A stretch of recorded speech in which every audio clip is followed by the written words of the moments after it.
And we have YouTube. All right, this is just a test, folks. Hang on, and we'll be back with you shortly for the actual reading.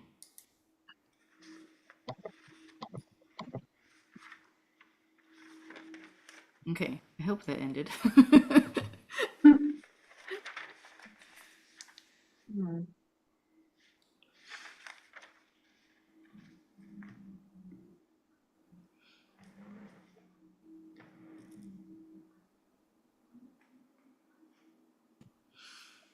All right. Let's go check on our two wayward folks. So I've started the line count for next Tuesday.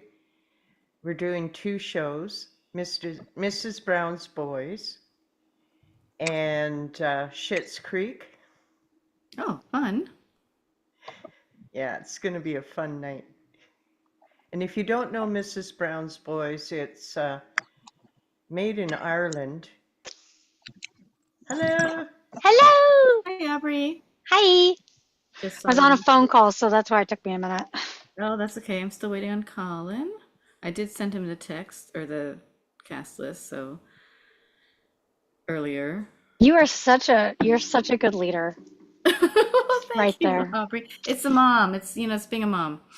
It's it's being a good leader. I mean, it's also being a good mom, but it's being a good leader.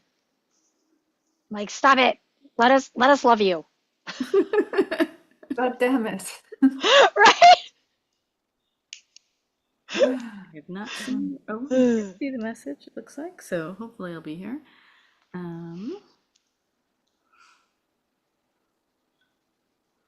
Is in.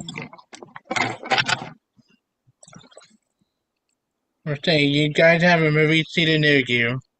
You want to go support cinema, and Yes. they screw you to the studio for trying to cancel it. Go see Coyote vs. Acme. Coyote what? Versus Acme, the Looney Tune movie that Warner Brothers tried to cancel. They tried to shelve it because they didn't think it was going to make money, like 2 years ago. Oh, that's crazy. So now another studio bought the movie and now put out and see it this week. I have one thing to say to that. Meep meep. I saw the early screening last week. It is hysterical, very true to Looney Tunes form. Very great message, and a great heart in it.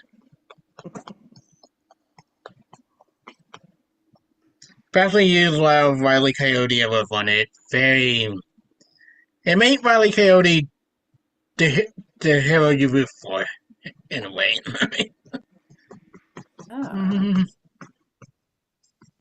The little guy that always do what he go out to his goal no matter what. Like, I like the message what it's saying.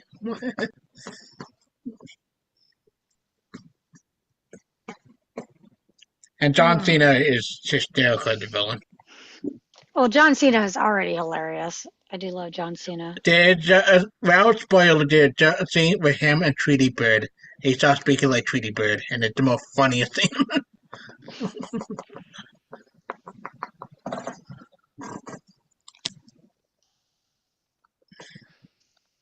I saw a footy tag. I did see a footy tag. You think what you saw, you thought you saw.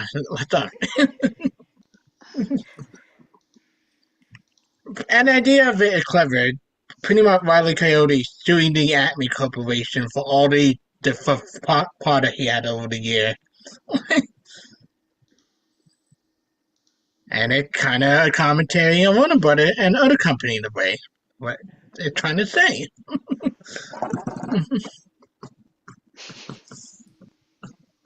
And Franco Leghorn is the head of Acme Corporation. I think that is hysterical. And it's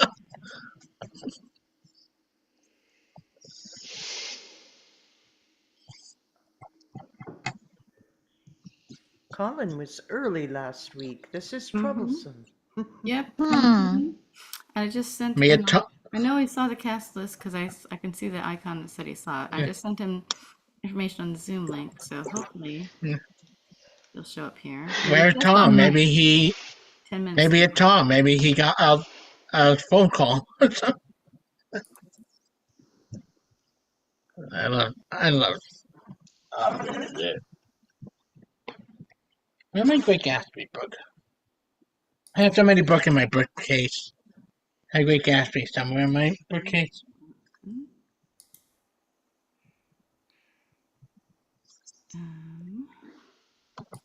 This. Adobe Acrobat.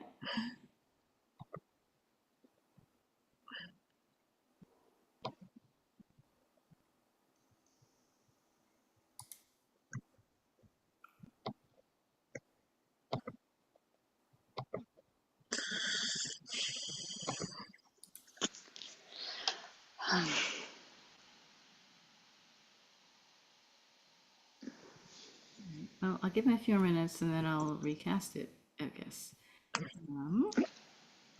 Let's see here. Oops, that's huge. Really small. All right, how do I close that? There. Okay. All right, page 66.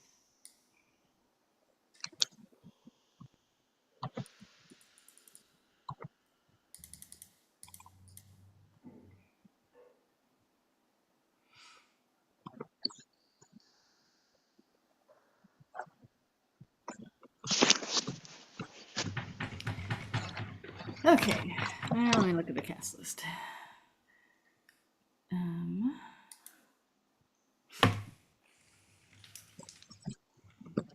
Write all of my characters down on my board. Becky, handy with me. Yes, you've got all of the characters, pretty much, except for our 4.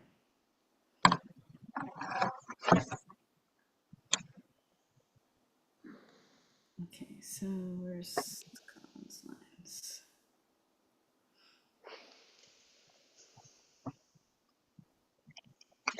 I'm a little surprised how quick the script go compared to a lot of script I had done that way 133 pages on. Yeah, it reads quickly. Yeah, right. Bob Woodman, that's why he made his movie so fast that he barely had time to understand what's going on half the time. So, Vicky, Yes. if Colin does not show up, can you take actions and descriptions in section 2? That's the one that starts from page 77 to 87, because you don't have too many lines in that section. Yeah. And then, let's see, where is,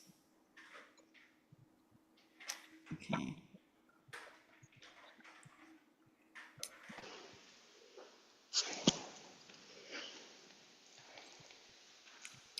And then it gets tricky. Oh man, I hope Colin comes. Yeah, me too. I can cover Tom when he's not interacting with Wilson. Okay. Let me take a look here. The only 2 things I think he interact with. I can't.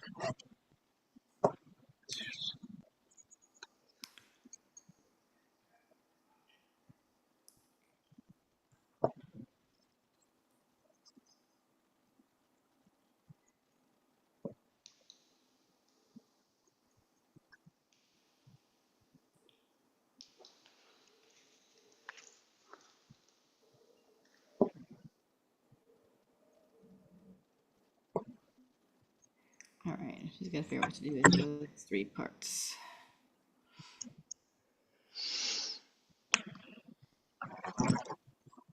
Oh, you know what? I'm gonna be right back.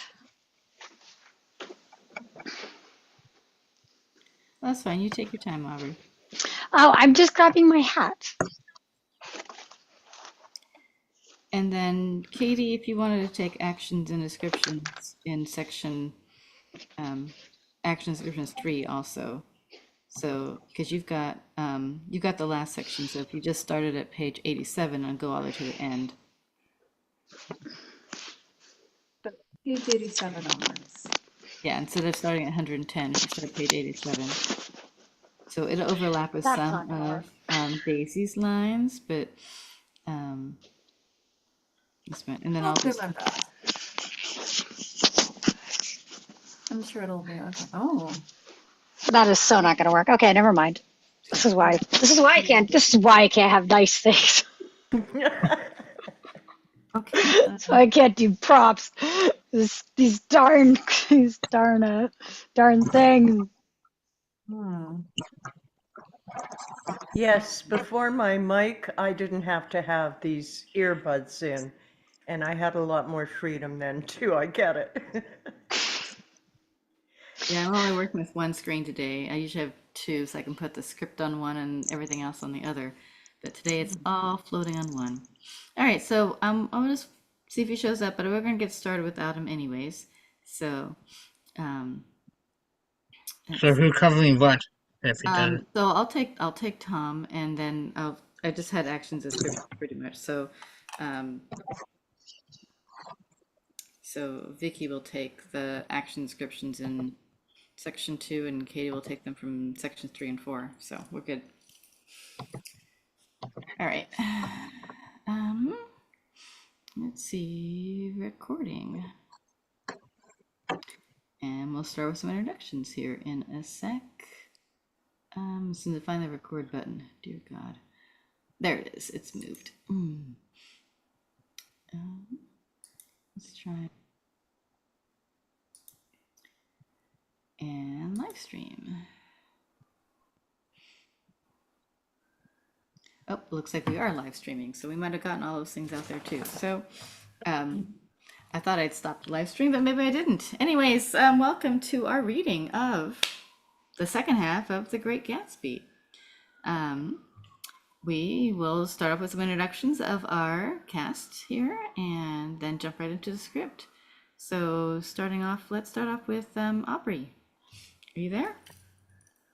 Of course I'm here. Hi, I'm Aubrey. Nice to see you all again. I am playing Gatsby and Young Gatsby.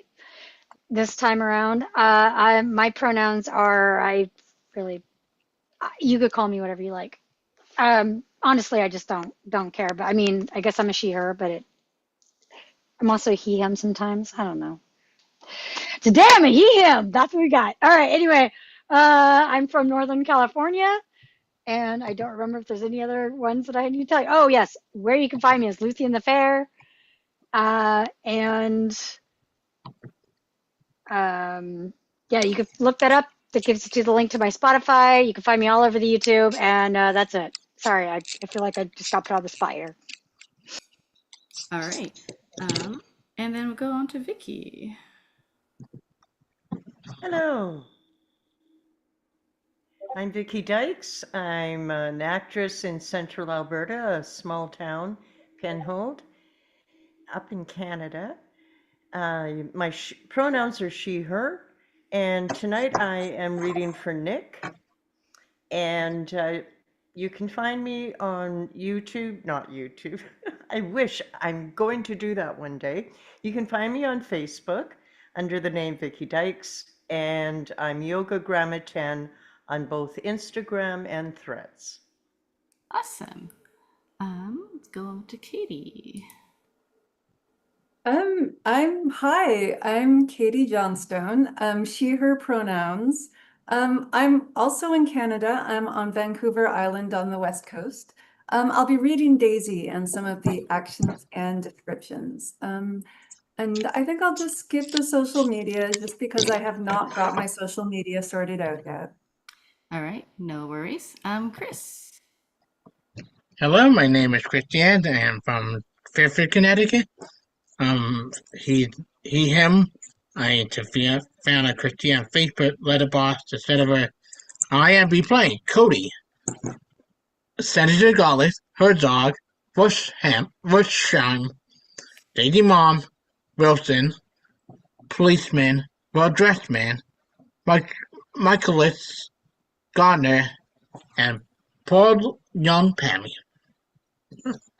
That's quite a lot. You've got quite a bit there. We should have one more actor joining us. He is attempting to log in. We're Gatsby Colin Clark. In the meantime, while I'm starting to throw that out, my name is Kat Wilson, she, her, and today I'm actually reading from the lovely city of Surrey, British Columbia, Canada, instead of my usual haunt of Gig Harbor, Washington. And today I'll be reading, well, we're probably going back to our original cast list if I can get Colin in here. So I'll be reading some actions and descriptions and Jordan and one other character. So bear with me here just a minute while I try to get him to log in, and then we'll get started with our script. So feel free to chat amongst yourselves for a minute here. I mean, it does help that Tom doesn't show up right away, so you got a little bit. Yeah, well, he's having difficulty that Zoom won't let him in for some reason, so I'm trying to work around that.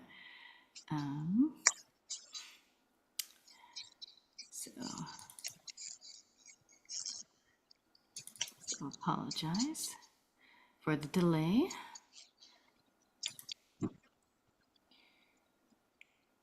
Oh, that's not what I wanted.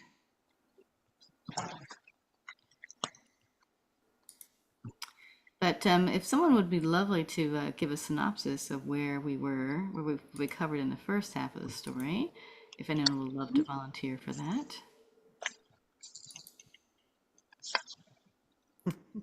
Well, I wasn't here last week, so I would welcome. So you would love a synopsis, absolutely. Oh, where to begin? The two timelines, Nick in a mental ward, recounting his past of, him meeting with Gatsby, everything that happened to someone beforehand.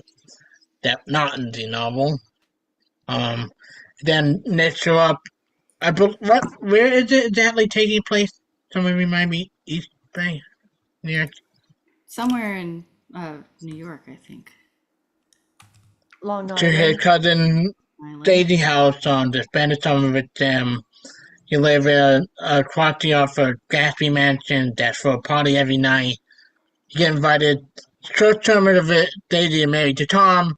Tom is cheating on her with Myrtle, who is the wife of the mechanic Wilson. And Nick one day get an invitation to Mr. Gatsby party. Mr. Gatsby, the mysterious neighbor that always throwing party every single night. Nobody knows what he looked like, what he does. Instead of he go there, he meet Gatsby, and find out from Jordan that Gatsby want him to set up a meeting with his cousin Daisy because they apparently had a love before he went off during the war, and that, to recontractualize, and we end up with Daisy and Gatsby meeting once again under circumstances only T, a little joke for the musical. And that really heading off to Gatsby Mansion. And so began the affair that's about to be happening shortly. There's a lot of affair, double cross, and so many things this book show. This is where things get. This is where it gets dark. I'll never say. And that was, shall we say, the Reader's Digest recap. That's a Canadian magazine that. Like you will find out in part 2 about Gatsby, some of Gatsby's past. When we talk about after when my issue with the movie, we get to some of the stuff they leave out about Gatsby's past. The one specific detail I will upset the movie left out. That kind of shine a light on Gatsby as a whole, like where he came from and such.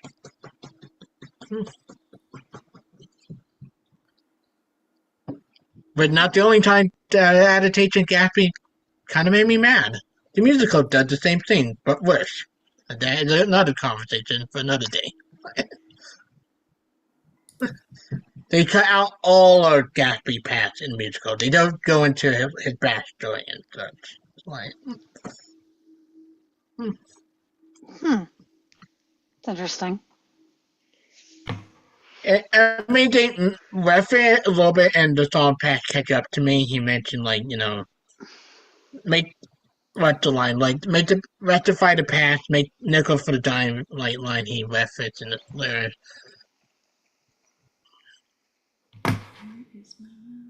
Mhm. And in the musical, they kiss on the willow tree, where those things in the novel and movie. So that.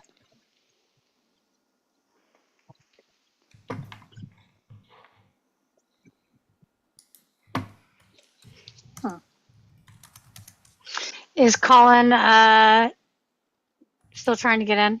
Yeah, he's trying to. He says Zoom won't let him in, and I'm not quite sure what the problem is. So I'm going to send him the meeting ID. That was a great synopsis, by the way. Yes. Yeah. I would say Wolfsheim, that's the more kind of version of him. In the musical, he more nastier. I will say.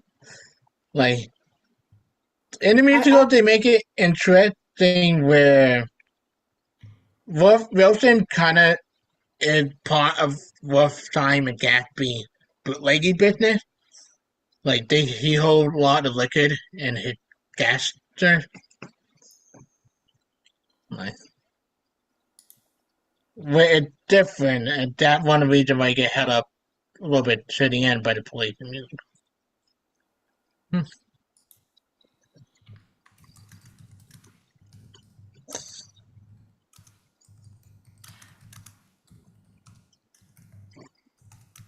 Okay, so I did what I could, and it's up. The rest is up to him. If he joins us, he can have his parts back, and if not, we'll continue with our modified casting, I guess. In which case, I will be playing Tom. So we'll see what happens here. I'm going to go ahead and let's see, go over and share our script once I find where I put that. So he got a little bit of time before he popped back up in the script. He able to join. Okay, just close some extra windows here. Tom doesn't pop back up until 78, so he got a little bit of time. Okay, yeah, he's not in the first scene. Yeah. Where did I put that? Again, it disappeared. So sorry for the technical difficulties. Yeah. It's much easier when I have those screens up on my screen and don't have to toggle between these.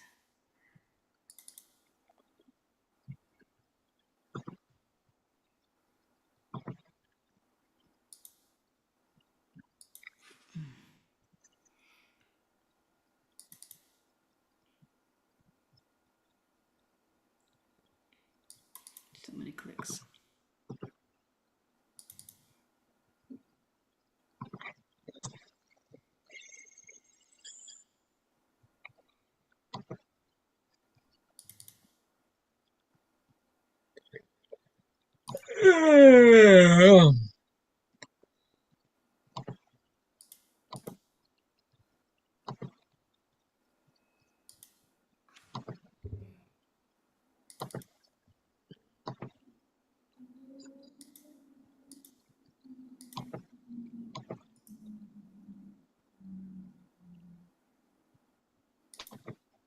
Come on, open up.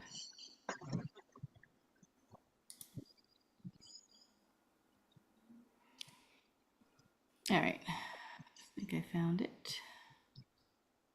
I've already opened it twice today, so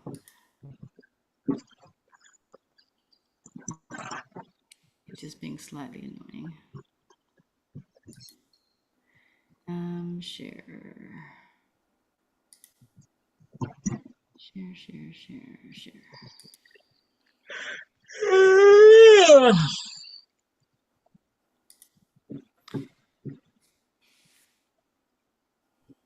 All right. Does that show up on your screen? Yes. Yeah. Yes. All right. And it's on page 65, I think. Yes. Well, I think we had Gatsby Castle Front Day where we left off. Yeah, so we're gonna start with the Gatsby Castle front gates day, and that would be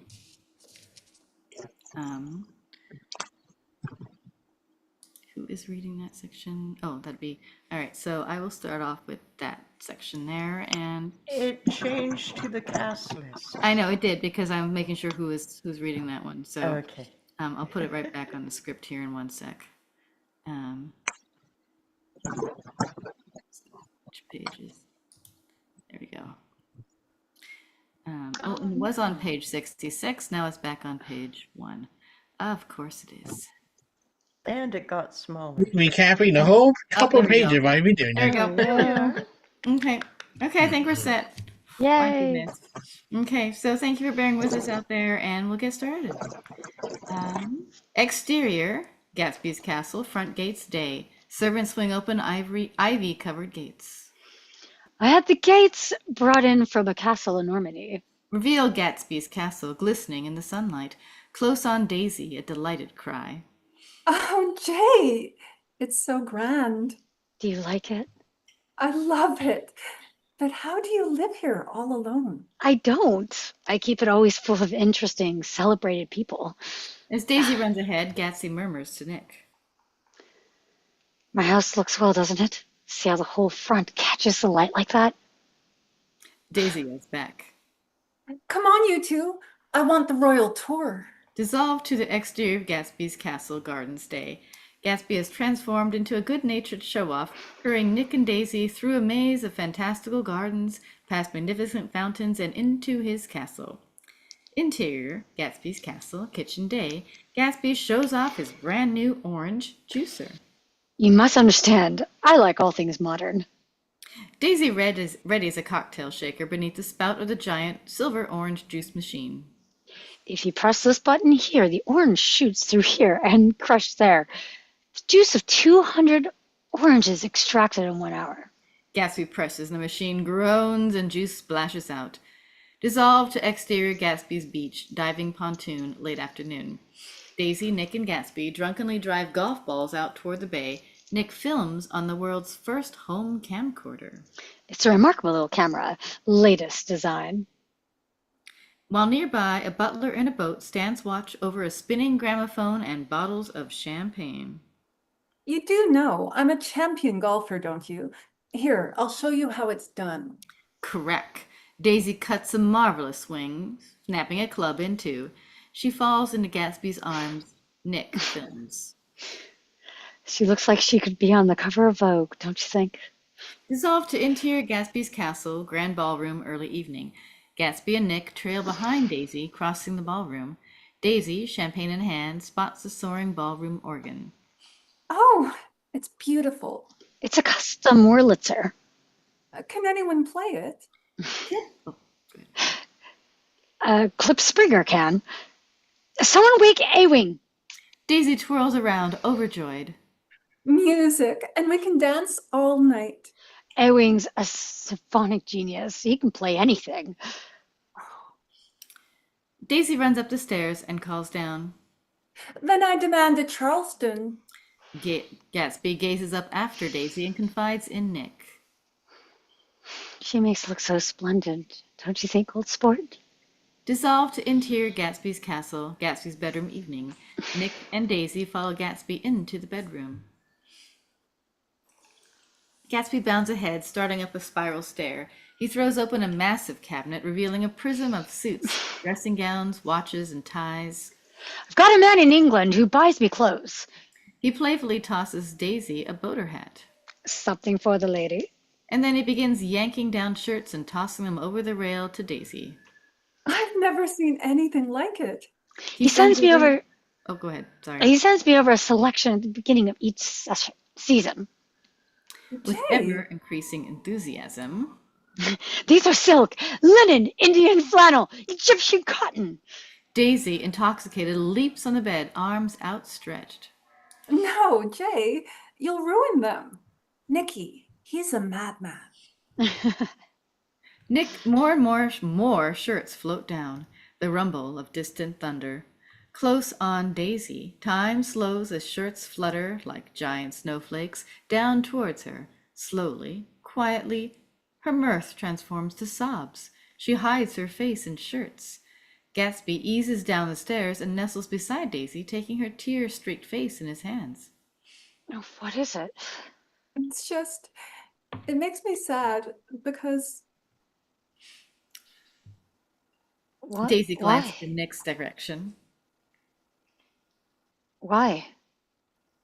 Because A suspended moment. Daisy is incapable of speaking her heart.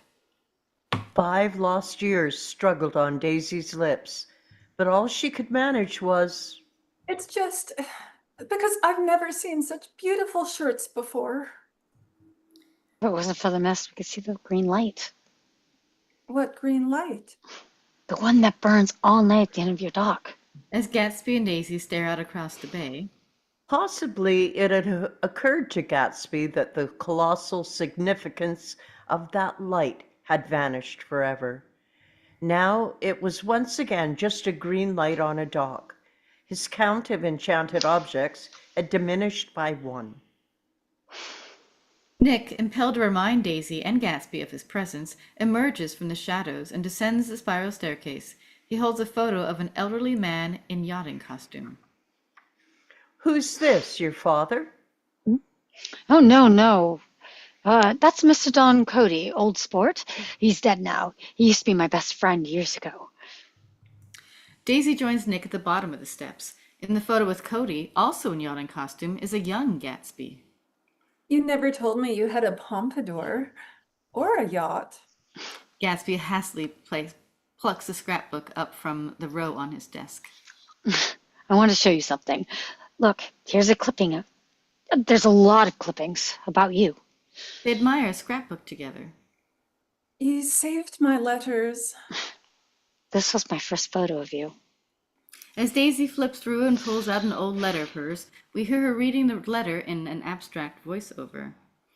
We can't lose each other and let all this glorious love end in nothing. Come home. I'll be here waiting and hoping for every long dream of you to come true. Come home, Jay. Ring! The phone shrills. Excuse me. Gatsby crosses the room, snatches up the receiver, and turns away. He lowers his voice. Well, I can't talk now, old sport. As the timbre of Gatsby's voice darkens, we push closer. I said small town. ECU, Gatsby's eyes narrow. You must know what a small town is. Boom! A storming wind bangs open the French windows. As Nick moves to shut them, he glimpses Gatsby. Well, it's no use of Detroit is his idea of a small town. Gatsby rings off abruptly and catches Nick's eye. A tense moment, which Gatsby banishes with that electrifying smile. You hear the distant, jaunty sounds of a pipe organ. Ah, Killspringer. He must be awake. Shall we? Interior Gatsby's castle, grand ballroom, dusk becoming night. Daisy, wearing a flowing robe and heels, dances at Charleston with Nick. An elaborate picnic, complete with candelabras and a mountain of cushions, is laid out on the floor. There, Gatsby sits, looking on, flushed with joy. Slowly, though, Gatsby's expression turns introspective. As he watches Daisy dance, memories flood back to him. Dissolve to a flashback. An array of memories and images dissolve one into the other. Gatsby and Daisy, 5 years ago, about to kiss. A handwritten letter, a gathering storm. The green light. Dissolve to interior Gatsby's castle grand ballroom night. Hundreds of candles flicker in patterns. As a slow, melancholic waltz plays, Gatsby and Daisy dance, enraptured. I wish I had done everything on earth with you, all my life. Gatsby holds her closer. I wish that it could always be like this. It will be. Across the room, Nick, exhausted, drunk, unnoticed, stands to leave. At the ballroom doors, he turns back and glimpses Gatsby and Daisy in a universe all their own. If only it had been enough for Gatsby just to hold Daisy. The towering doors close. Dissolve to the interior of Gatsby's castle bedroom night. Gatsby stands by his window staring into the night. But he had a grand vision for his life and Daisy's part in it. Dissolve to interior sanitarium, Nick's room, end of winter, dusk. Nick is writing at his desk. It wasn't until the end of that summer, on the last night I saw Gatsby, that he told me of the life he had dreamt for himself since he was a boy. Interior sanitarium, doctor's office, end of winter, dusk. Nick stops his reading and very slowly admits, You see, Doctor, Gatsby's real name was James Gatz. Dissolve to interior-exterior North Dakota farm hut day. Push toward a dilapidated hut shrouded in a storm of dusk. His parents were dirt poor farmers from North Dakota. Discover young Gatz, barefoot, at a dusty desk surrounded by tattered books, strange charts, and lists. He is practicing his signature. But he never accepted them as his parents at all.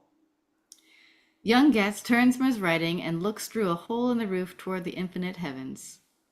In his own imagination, he was a son of God, Close on, a little boy looks up at the camera. destined for future glory. Dissolve to exterior North Dakota prairie night. The silhouettes of teenage Gatz, now 16 years old, disappears into the hills. Chasing his destiny, a 16-year-old Gatz ran far, far away. Dissolve to exterior Lake Superior, late afternoon. Close on, a handsome 17-year-old young Gatsby in a torn jersey and dirty canvas pants, rowing with all his might. One afternoon, off the coast of Lake Superior, he spotted a yacht in peril. Young Gatsby lets the rowboat drift close to a magnificent yacht. Wind is whipping whitecaps on the bay. He rowed out and rescued the vessel and its captain, alcoholic millionaire Dan Cody. The leery face of Dan Cody appears at the yacht's railing. What's the matter? Cody is very drunk. Young Gatsby calls urgently.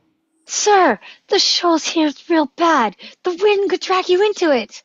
Cody waves a dismissive arm. What do you think you're doing, old sports? Ugh. He collapses, dead drunk. Push in on young Gatsby, a plan forming. This was his opportunity, and he seized it.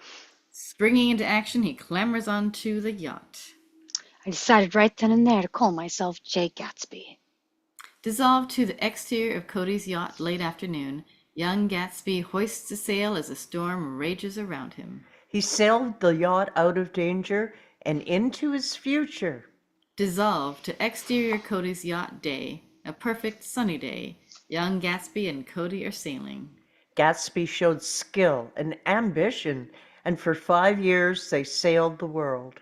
He was all right, old Dan. He taught me everything. Dissolved to interior clothing store day. Young Gatsby, now transformed, models a suit in the mirror. How to dress, act, and speak like a gentleman. He looks squarely at himself and repeats a mantra. Gatsby, Jay Gatsby. A pleasure to meet you, sir. Gatsby, Jay Gatsby, Gatsby, Jay Gatsby. Dissolved to the exterior of Cody's yacht day. Young Gatsby stands at the bow as the yacht cuts across the clear blue ocean. He turns to Cody and calls, She looks well, doesn't she, old sport? High and wide, the yacht sails toward the golden sun. Gatsby hoped to inherit Cody's fortune, but when Cody died, Gatsby was cheated out of his inheritance by Cody's family.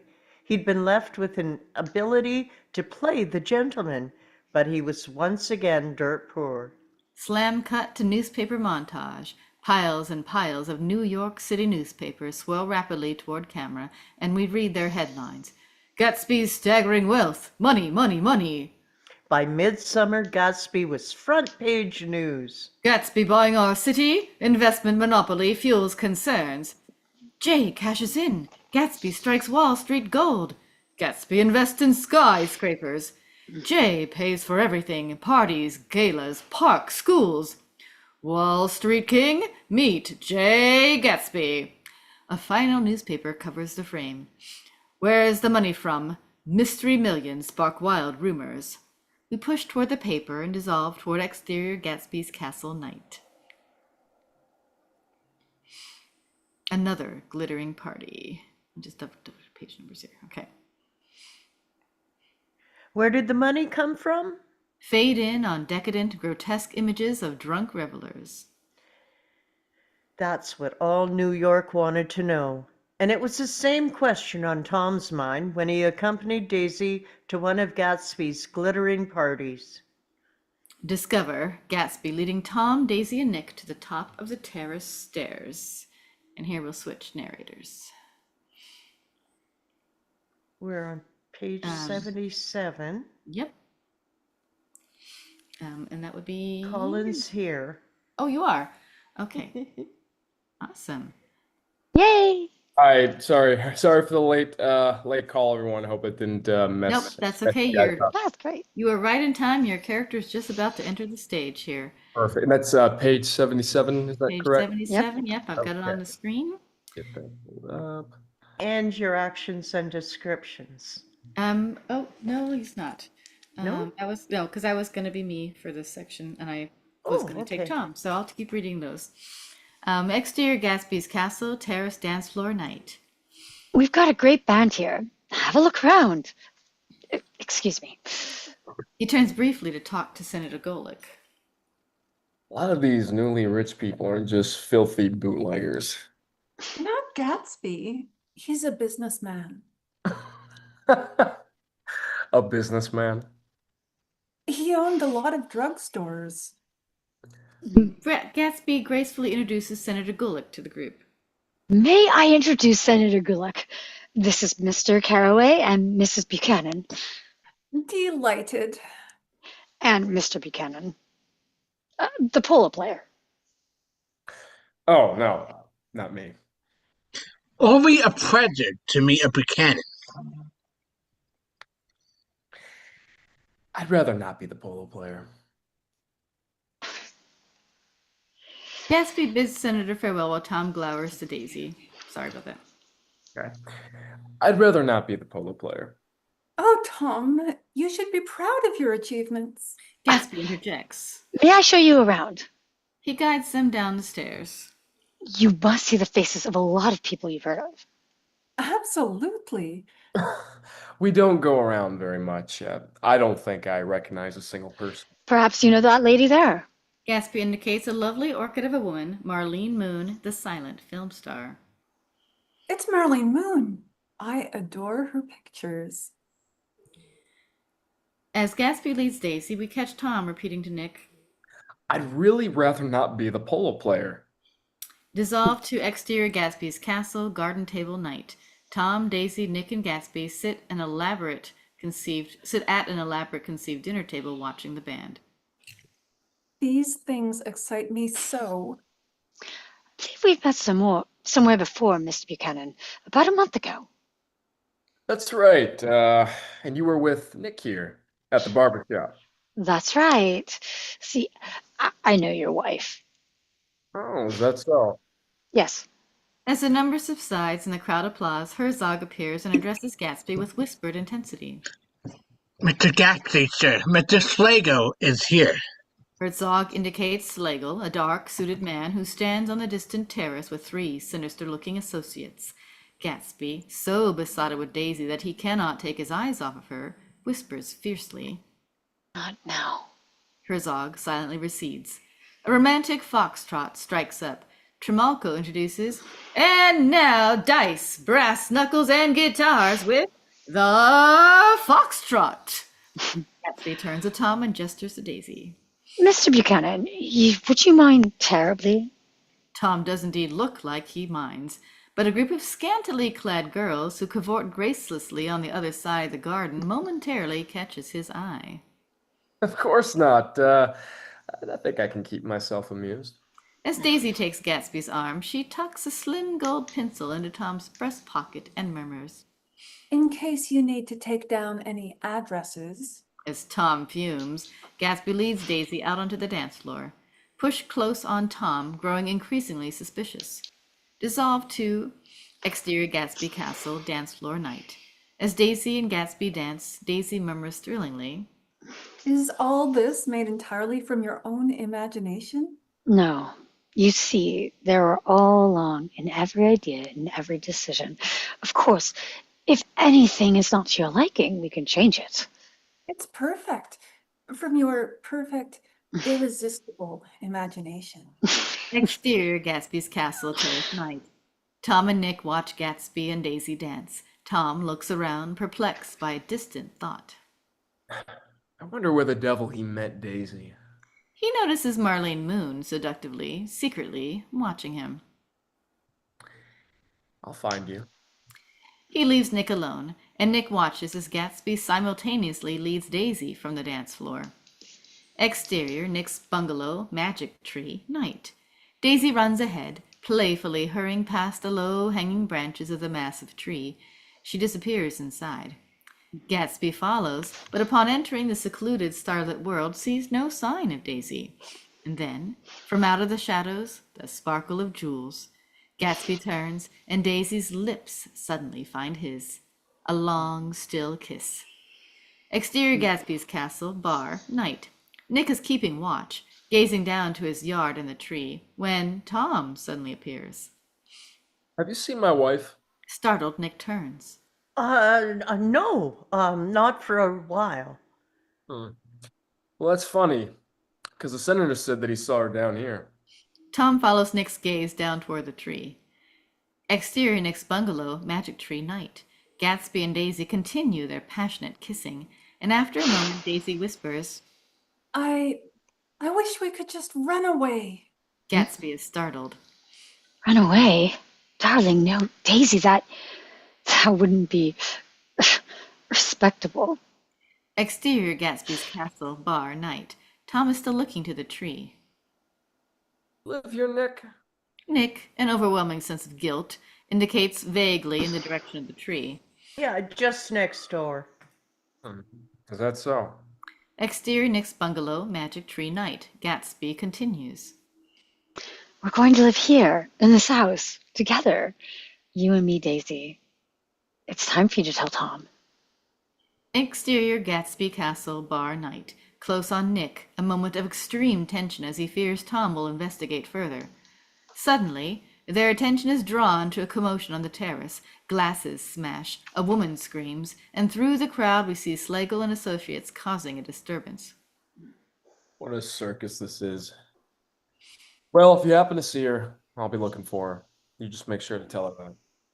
Exterior Nick's bungalow, magic tree, night. The hidden lovers speak in intense, hushed tones. Remember how much fun we used to have? Why can't we just have fun like that again? Gatsby, frustrated, is about to speak, but Nick suddenly appears out of the shadows. Gatsby and Daisy break off, startled. Oh, hello, Nikki. We're having a row. What about? Daisy glides towards him. About things, about the future. The future of the colored empires. Well, it's Tom. He's wandering around the party looking for you. Daisy flashes Gatsby an over-the-shoulder glance, when suddenly Herzog appears and murmurs, Sir, Mr. Slago, he's quite emotional. A tiny, ruffled moment, then Gatsby elegantly guides Daisy toward Nick. Excuse me, Nick, would you mind? As Gatsby follows Herzog back to the castle, we close on Daisy and dissolve to the exterior of Gatsby's castle, dance floor, later. Nick and Daisy return to a party that has become grotesque. Drunken girls haphazardly bang drums. Gatsby disappeared to deal with a dispute of some sort. Daisy waited. Close on Daisy, dejected. But Gatsby was unable to return. As Daisy and Nick cross the tattered, streamer-littered dance floor, crane high and fade into the library window. Interior Gatsby's castle, library, continuous. Gatsby sits, solemn in an armchair, with quiet unease written in shadows across his face. Reveal the ominous silhouette of Wolfsheim, pacing between Gatsby and the window. Herzog, standing watch. When the hot-headed... Go ahead. Sorry. When the hot-headed type appeared, I rely on you, but you were not available. A scene was made. What's going on with you, Jay? Dissolve to exterior Gatsby's castle, front gate, night. High shot of a sleek black limo winds towards the gate. Crane down to discover Daisy's face through the limo window. Her forlorn eyes search for Gatsby behind the castle walls. Where were you? With Nikki. Mr. Gatsby was showing us the grounds. Well, he certainly must have strained himself to get that menagerie together. Daisy's POV. Ignoring Tom, she looks back to the dark castle. I'd like to know who he is and what exactly it is that he does. And I think I'll make a point of finding out. As a limo passes through the gates and disappears, Slagle and associates are violently ejected by Gatsby's quote-unquote guards. At close on atop Gatsby's gate, Gatsby's coat of arms reads, Ad finem fidelis, faithful to the end. Dissolved to exterior Gatsby's castle, pool, night. It is late. Agitated and intense, Gatsby paces by the pool, staring out to the green light pulsing across the bay. Nick ascends the stairs, drunk.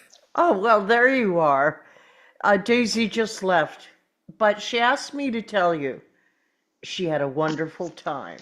Gatsby is not amused. She didn't like it. Of course she did. No, she didn't like it. She did not have a good time. I feel so far away from her now. It's hard to make her understand. You mean about the party? The party? I couldn't care less about the parties. You see, she has to tell Tom that she never loved him. What? Yes, and then we could go back to Louisville, to her parents' house. Her parents are lovely old sport. We'll be married there, you see. Daisy and I are going to start over, just as if we were 5 years ago. I wouldn't ask too much of her. Ask too much. No. Gatsby grows suddenly, strangely emotional. He turns his back to Nick to compose himself. I beg your pardon, old sport. It's so sad because it's hard to make her understand it. Jay, you can't repeat the past. Gatsby Can't repeat the feels- past. No. Well, of course you can. Of course you can. You'll see. I'm going to fix things just the way they were before. Everything's been so confused since then. Gatsby looks out to the green light. He talked a lot about the past, as if he wanted to recover something.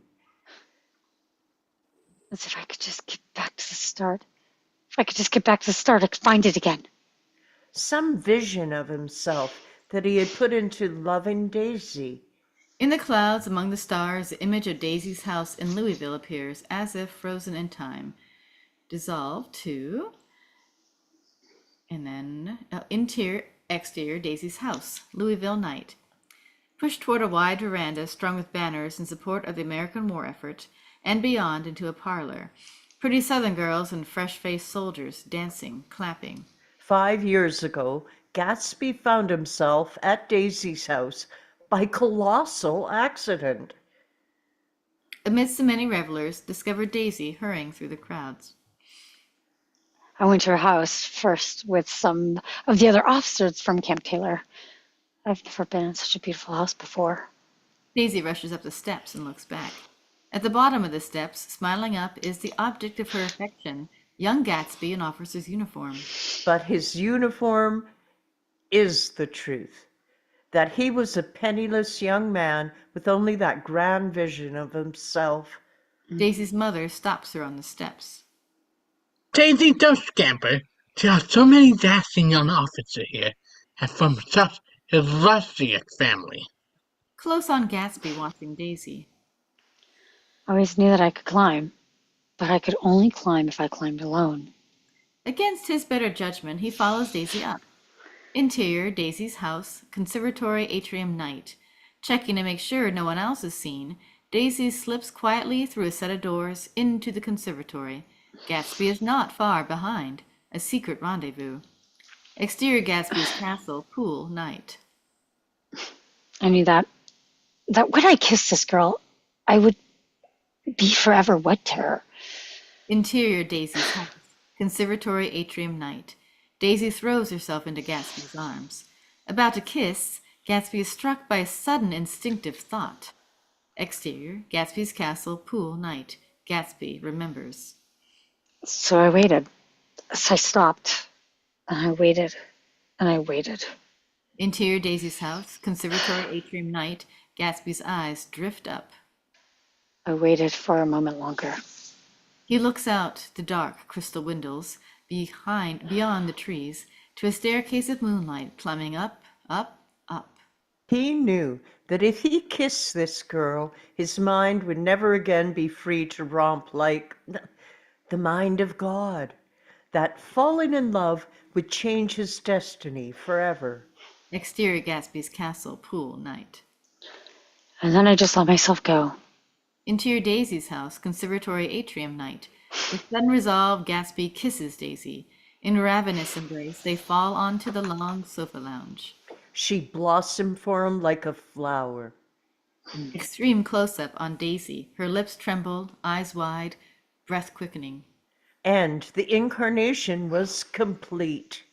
Dissolve to exterior Gatsby's castle, pool, night. The other layers of imagery in the clouds melt away, leaving Nick and Gatsby standing by the pool. I knew it was a great mistake for a man like me to fall in love. A great mistake. I'm only 32. I might still make a great man if I could only forget that I once lost Daisy. But my life, old sport, my life has got to be like this. He draws a slanting line from the lawn to the stars. I gotta keep it going up. Gatsby looks to the green light. She has to go to Tom and tell him she never loved him. I need to give her more time. I just need to give her more time. He turns to Nick, reassuring both of them. Don't worry, old sport. Don't worry. I can protect her here. Good night, old sport. Gatsby heads for his castle and turns and calls. You're wrong about the past, old sport. Gatsby's point of view, the green light across the bay. You're wrong. Dissolve to interior sanitarium. Doctor's office, early spring morning. The first day of spring. Out the window, birds chirp. Nick is writing and reading aloud. There had been music from my neighbors all summer. In his blue gardens, men and girls came and went like moths among the whisperings and the laughter and the stars. He struggles for more poetic phrasing. Laughter, no. Among the whisperings and the champagne and the stars. But after Tom and Daisy visits. Dissolve to exterior Gatsby's castle, front gates, late afternoon. Gatsby's castle cuts a grave silhouette against the stormy sky. There were no more parties. His lights flicker and go out. Gatsby's lights went out one by one. At the gates, flashbulbs flash. Hordes of press have gathered. Daisy visited discreetly, but... As the gates creak open, Daisy's limo slides up the drive. Fade in newspaper headlines. Party place goes dark. The very same fame that had once been a source of satisfaction to Jay Gatsby became a threat. As the reporters crowd the limo, shouting questions, dissolve to interior Gatsby's castle, bedroom, night. Locked away in the castle, Gatsby and Daisy make love. Fade in newspaper headlines. Who is the mystery woman? Dissolve to exterior Gatsby's castle, wharf, dusk. At the end of the wharf, Gatsby and Daisy look out across the bay, watching as the sun slides into the horizon and the green light pulses. Close on Daisy, she leans to Gatsby and whispers. I don't want to go home. Gatsby holds her tighter. Then don't. Dissolve to interior Gatsby's castle, ballroom, late afternoon. Long shafts of light cut through the high, empty windows. Wide shot, an old European woman crosses the ballroom, tea tray in hand. The room is lined with thuggish, dark-suited men. We hear a phone conversation between Nick and Gatsby. I've been meaning to call you up. I'm sorry, I've been so busy. Is everything all right? Interior Gatsby's castle, map room, late afternoon. An unshaven Gatsby, in trousers and a black silk robe, sits in a large armchair under a vast wall of magnificent paintings. He hunches over the phone. Yes, Daisy and I are very much in love. I hear you fired all your servants. Daisy comes over sometimes in the afternoons, and I wanted some people wouldn't gossip. Until we decide what we're going to do. You see, those two towns are pretty close together, and it gets in the papers. You understand? There's some people Wolfsheim wanted to do something for. Herzog stands in the shadows, and the old European woman pours coffee and then recedes. What's the difference as long as they can cook and make beds? Interior Probity Trust, Nick's office, late afternoon. Nick holds the phone close to his ear, trying to hear Gatsby above the din around him. His work is piled high. Interior Gatsby's castle map room, late afternoon, and Gatsby whispers into the phone. Nick, Daisy's ready. Stray, but there's just one thing. She requests that you and Miss Baker be here at lunch tomorrow at her house. Will you come, old sport?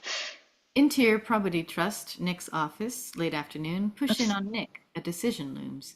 Dissolved. Oh, you Yes? accidentally skipped over. Oh, did I? I'm sorry. Yeah, it's all right. Daisy needs you. We need you. Will you come, old sport? Oh, I see. I saw the old sport twice. All right. Interior Probity Trust, Nick's office, late afternoon. Push in on Nick. A decision looms. Dissolved to the exterior Buchanan Mansion day. A wide shot. The imposing Buchanan Mansion bakes in the sun. Dissolved to the interior Buchanan Mansion dining room day. Close on Tom, lighting a fat Cuban from a chrome lighter. You know, I read somewhere that the sun's getting hotter every year. Blue cigar smokes wafts over the clearing of plates. Or wait a minute. It's actually the opposite. Tom stands and strolls to the open French window. It's the sun. The sun is getting colder every year. Daisy grips a wine glass in her trembling hand. Her eyes are terrified. Perspiration forms on her upper lip. She glances to Gatsby, who stares resolutely from across the table. Close on a perspiring Nick, he glances from Daisy to Gatsby. The tension is excruciating. Out the window, Tom catches sight of a sailboat across the bay. How I'd like to be out on that bay today. Close on Gatsby, he looks up. Beyond the sailboat, he can see the outline of his castle. I'm right across from you. Right there. So you are. Gatsby slowly stands and walks behind Daisy. Every night I can see that light at the end of your dock, blinking. What light? Gatsby gently moves his hand over Daisy's. You see, Mr. Buchanan, I want to be close, Daisy and I. With sudden intensity, Daisy stands. It's so hot. Agitated, she sweeps toward the sideboard. Everything's so confused. She plucks a cigarette from a carved box and fumbles with a paperweight-sized lighter. What'll we do with ourselves this afternoon? And the day after that? And for the next 30 years? Let's all go to town. Who wants to go to town? Her nervous hands drop the lighter, which crashes to the mahogany floor. All but Tom recoil in shock. Town? Women, they get these notions. Gatsby walks to Daisy. As Tom puffs, Gatsby retrieves the lighter in one hand, and with his other gently guides Daisy's trembling hand. In that moment, their eyes tenderly meet. Daisy. You look so cool. You always look so cool. Like the advertisement of the man in Times Square. Close on Tom, his jaw tightening. The man in the cool, beautiful shirts. Camera floats toward Tom. He violently snuffs his cigar. She had told Gatsby that she loved him, and Tom had seen. Suddenly, Tom explodes. Let's go to town. I'm perfectly willing. I think that's just a marvelous idea. Henry, have the car brought around immediately. Just like that? Can't anyone at least have a cigarette? We've already smoked all through lunch. Oh, let's have fun. It's too hot to fuss. Well, it was your great idea, Daisy. Why don't we? We'll all go to town. Daisy doesn't budge. I've changed my mind. You brute. You've got me all excited, and what now? You don't want to go? We'll get a nice, great big room at the plaza. A cold bucket of ice, some whiskey. Come on, it'll be fun. Fine. Have it your way, Tom. Come on, Jordan. As she and Jordan rush past Tom down the hall, Tom turns calmly to Gatsby. Will you join us, Mr. Gatsby? He turns and calls to Henri. Henry, get some whiskey. 2 bottles wrapped in a towel. Cut to exterior Buchanan Mansion day. Close on shoes shifting on gravel. Gatsby and Nick stand uncomfortably on the drive, waiting for Tom and the women. Bang! Tom storms out, wrapping a quart bottle in a towel. Daisy and Jordan follow. Mr. Gatsby, would you be good enough to take my coupe, and I'll drive everyone else in your circus wagon? I don't think there's much gas, old sport. Gatsby looks to Daisy, a burning stare. Oh, plenty of gas. And if we run out, then we'll stop at a drugstore. I hear you can buy anything at a drugstore nowadays. Isn't that right, Mr. Gatsby? A moment of sharp tension. Daisy wrenches from Tom's arm. You take Nick and Jordan, Tom. She slips quietly into the coupe. We'll meet you at the plaza. I'll be the man on the corner smoking 2 cigarettes. Gatsby's and Tom's eyes flash, a harsh, competitive glance. Tom lunges into the Duesenberg, slams the gears, and lurches away, leaving Gatsby, Daisy, and the coupe in the dust. Interior, exterior, Gatsby's car, Long Island countryside, day. Tom throttles forward, watching Jordan and Nick. You must think I'm pretty dumb, don't you? But you see, I have an almost second sight, sometimes. That tells me what to do. And I've made quite the small investigation of this fellow. And you found he was an Oxford man? Oxford, New Mexico! Why, he wears a pink suit, for Christ's sake. With that, Tom shifts gears and the Duesenberg rockets on. Dissolved to the exterior of the Valley of Ashes, day. High and wide, the Duesenberg tears into the valley. We're almost out of gas, Tom. Exterior, the Valley of Ashes, Wilson's garage, day.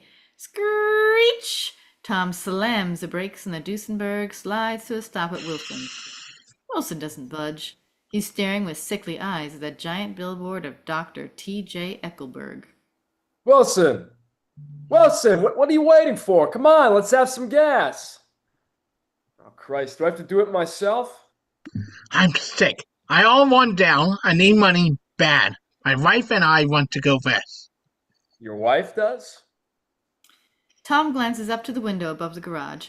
Myrtle's face, badly bruised, stares back. Tom clocks this and hesitates. Tom was feeling the hot whips of panic. His mistress and wife, an hour ago so secure, were both slipping from his control.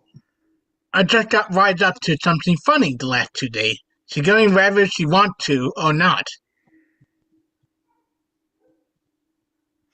Tom isn't listening. He sees the coupe approaching at high speed, threatening to leave him in the dust. What do I owe you? $1.20.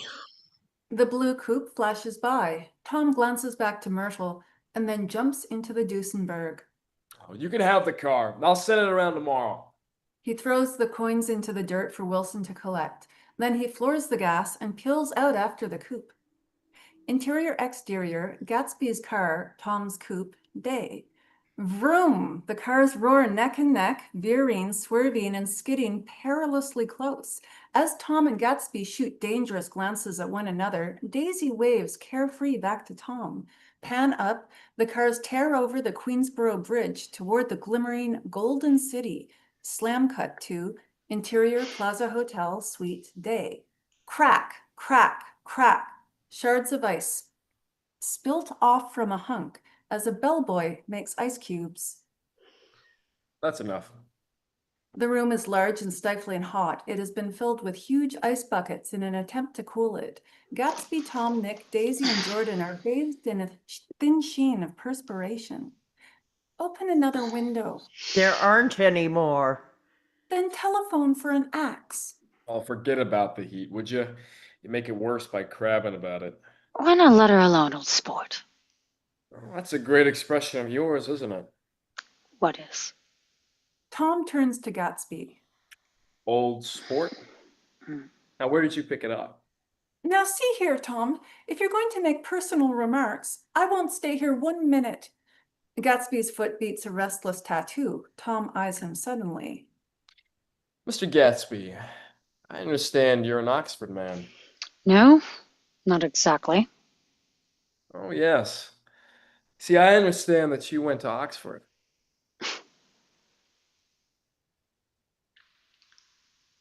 Yes, I went there. Tom's laugh is incredulous and insulting. Sure, the man in the pink suit went to Oxford. Tom! Gatsby stands. I told you I went there. Oh, I heard you all right. But I'd like to know when. You'd like to know what? It was in 1919. I only stayed 5 months. That's why I can't exactly call myself an Oxford man. Tom glances around to see if the others mirror his disbelief, but they're all looking at Gatsby. You see, it was an opportunity they gave to some of the officers who actually fought in the war. Nick can't help but smile. I wanted to get up and slap Gatsby on the back. I'll make you a drink, Tom. Then you won't seem so stupid to yourself. But Tom's not done yet. Just wait a minute. I want to ask Mr. Gatsby just one more question. Go on. Please, Mr. Buchanan, go on. Now, what kind of a row are you trying to cause in my house anyway? They are out in the open at last, and Gatsby is content. He isn't causing a row. You're causing a row. Please have a little self-control. Self-control? I suppose the latest thing is to sit back and let Mr. Nobody from nowhere make love to your wife? Well, if that's the idea, you can count me out. You see, nowadays people begin by sneering at family life and family institutions, and well, the next thing you know, they'll throw everything overboard and we'll just have intermarriage between black and white.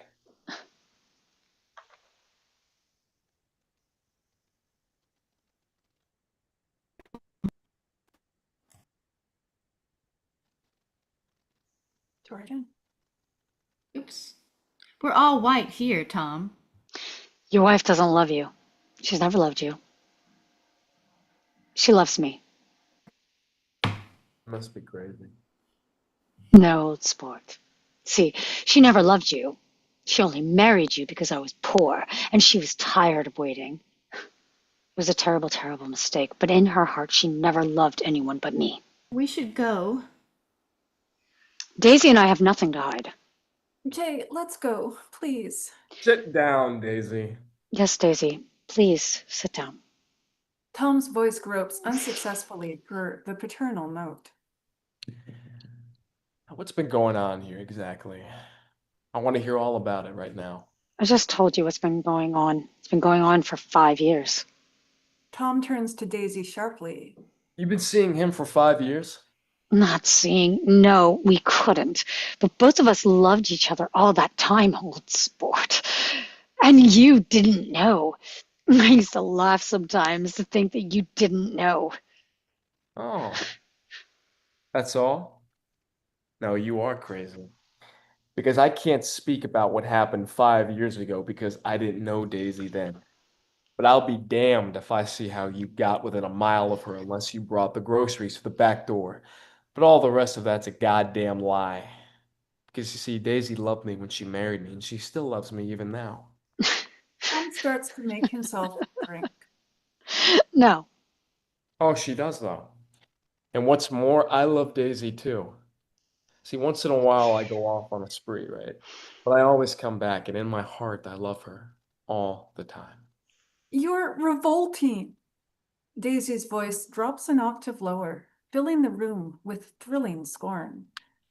Do you know why we left Chicago? I'm surprised they didn't treat you to the story of that little spree. Gatsby walks over and stands beside Daisy.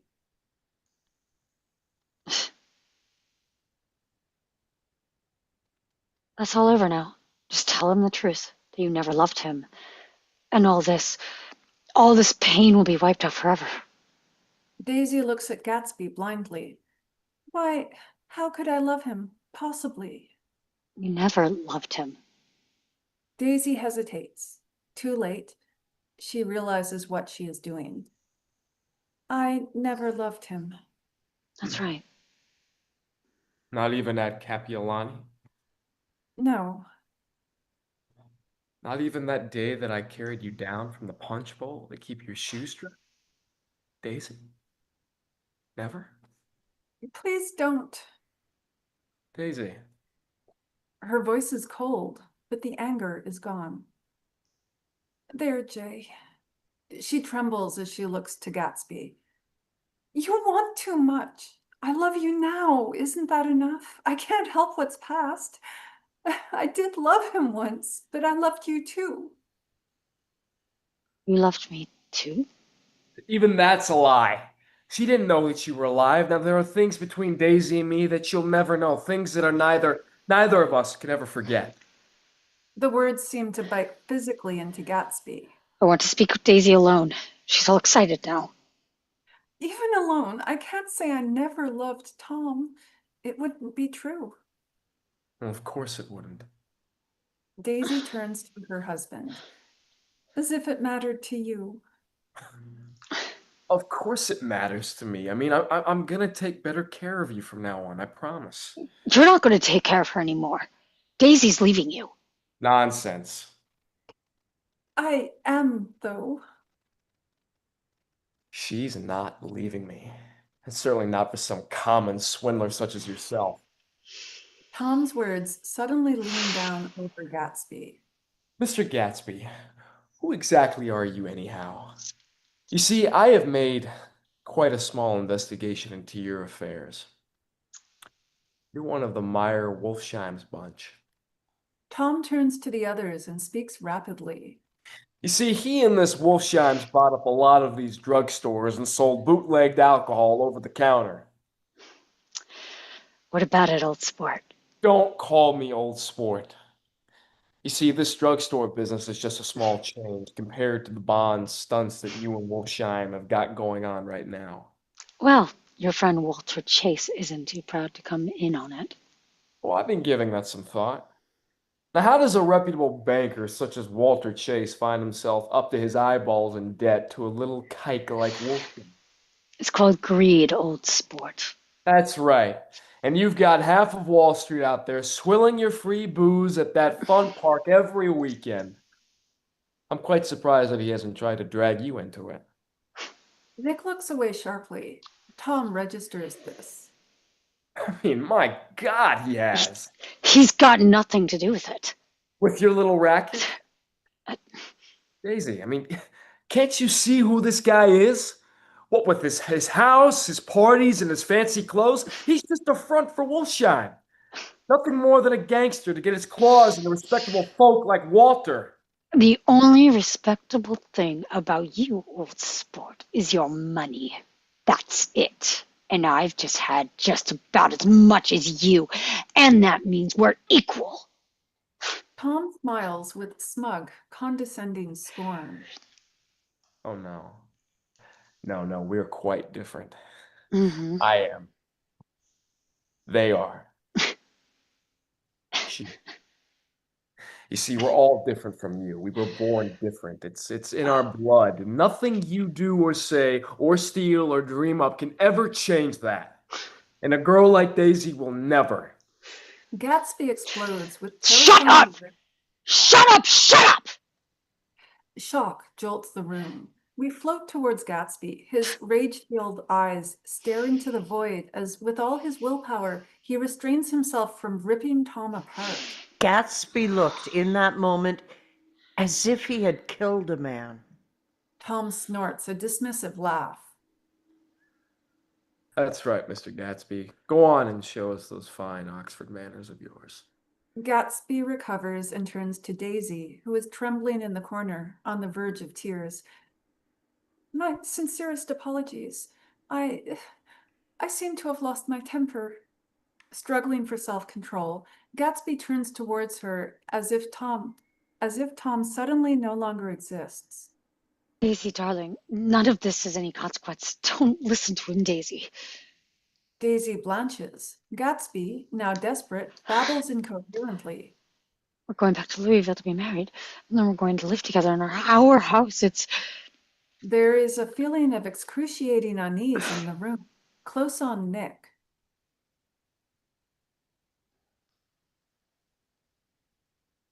He began talking excitedly, denying everything. But every word Daisy was drawing further and further into herself until only the dead dream fought on. Please, Tom, I can't stand this anymore. Daisy is staring, terrified, courage gone. She looks to Tom. You two start on home. In Mr. Gatsby's car. Daisy is alarmed now. Go on, go. Now, he won't annoy you. I think he realizes that his little flirtation is over. Daisy, hysterical, runs from the room. Gatsby pursues her. Daisy! Daisy and Gatsby are gone. A terrible silence fills the room. Tom begins wrapping the unopened whiskey bottle in the towel. You want any of this? Jordan? Nick? Nick? What? I said, do you want any? No. Oh, I just remembered. Today's my birthday. I'm 30. Tom mutters as he pours himself a drink. Happy birthday. Nick is staring out the window, lost in thought. 30. The promise of a decade of loneliness. Nick's point of view to the setting sun and the Queensboro Bridge. The formidable stroke of 30 died away as Gatsby and Daisy drove on through the cooling twilight towards death. Dissolve 2, interior Wilson's bedroom, twilight. Myrtle flies past camera as Wilson drags her across the room. God knows everything you've been doing. Grabbing his wife's hair, he presses her face to the window. You might fool me, but you can't fool God. Over Wilson's shoulder, we see with shock that he is looking at the eyes of Dr. T.J. Eckelberg. God see everything. Below the Eckelberg sign, a train thunders through the level crossing. The final carriage clears to reveal Gatsby's yellow car waiting on the other side of the crossing. Close on, Myrtle seeing the yellow car, a desperate whisper. He's here. Whack! Myrtle gives a sudden backhand to Wilson's face as she twists from his grasp. Cut to exterior Wilson's garage, twilight. Standing outside his restaurant, the owner, Michaelis, sees Myrtle rush out of the garage, shouting hysterically. Tom, stop! Stop, please stop! Interior, exterior, Gatsby's car continuous. Suddenly, Myrtle appears in the headlights of Gatsby's car.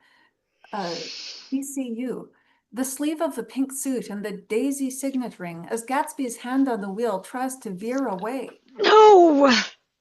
But the car strikes Myrtle. Slow motion, terrible, nightmarish, expressionistic images. Glass shattering, blood splattering, Daisy screaming, Myrtle's body flying through the air, her pearls showering the night like 1,000 new stars. Thump. Her torn open body hits the ground. Close on, the giant billboard, the towering eyes of Dr. T.J. Eckelberg, watching everything, dissolve through the whites of the eyes to interior Tom's coupe, night. Close on, the coupe's blinding headlights. As the coupe nears, Nick, Tom, and Jordan see the commotion. Wreck! Good. Wilson will have a little business at last. Let's take a look, shall we?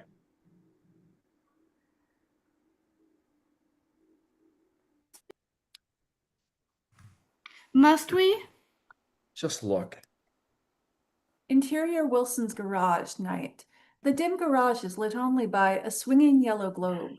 Wilson stands on the raised threshold of his office, swaying and wailing a high, horrible call. Oh my God! Oh my God! A crush of gawking spectators speak in hushed tones. Cut to Tom pushing through the crowd. Close on, he stops and makes a harsh sound. Myrtle's body, wrapped in a blanket, lies on a work table. Tom bends over it, shocked, motionless. Cut to Nick, watching Tom's reaction. A policeman stands next to Tom, taking down names.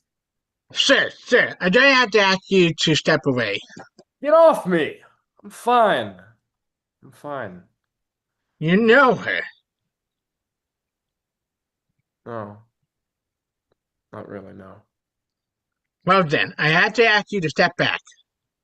What happened? She ran out of the road. Son of a bitch didn't even stop the car. A well-dressed African-American man steps near. I saw it. It was a yellow car, big yellow car. Cut to Tom, a slow realization. Push in on Nick, a disbelieving horror. The Greek restaurant owner, Michaelis, pipes up. Yeah, a big yellow doozy, custom job. Some of this conversation has reached Wilson. Suddenly sighting Tom, he moves toward him with a cry. You don't have to tell me what kind of car it was. I know what kind of car it was. Tom, realizing the danger, moves quickly and seizes Wilson.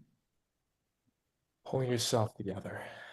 Wilson, distraught, almost collapses, but Tom holds him upright and pushes him into interior Wilson's office, continuous. Tom sets Wilson down and whispers intensely. All right, now, just listen. I just got here from New York. I was bringing you the coupe. That yellow car, it wasn't mine. Do you hear? I haven't seen it at all afternoon. The policeman follows and turns suspiciously to Tom.